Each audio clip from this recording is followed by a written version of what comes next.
Арбаңыздар, замандаштар, бұл Қарақол шаарынын авто бекети, ошонун маңдайындагы гүлзар. Бул жерге азыр биздин жумушчулар роза гүлдөрүн отургузуп келаткан кездер мынакей. Татынакай отургузуп баратышат достор.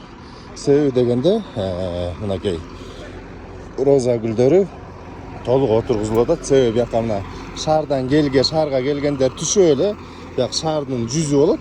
Ошол себептен мынакей достор, бияктын ар бирөөнүн мына сууларынан өйдө чыгарып жасаганбыз.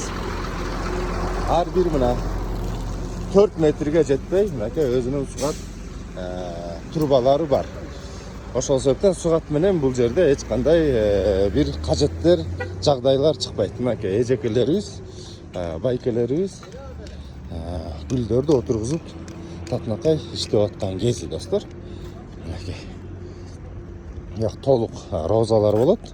Анан тегерегине да башка сорттогу гүлдөрдү отургузабыз достор. Мынакей ноореки розалардын баарын бул биз өзүбүздүн теплицада черенковать этип өстүргөн розаларыбыз. Мына алды теплицада туруп гүлдөп аткан мынакей.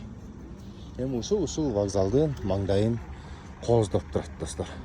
Силерден сураныч, биздин гүлдөрдү кесип кетпегиле, жулуп кетпегиле, талкалап кетпегиле, жакшынакай көркүбүздү бузбай туралы. Баарыңарга рахмат.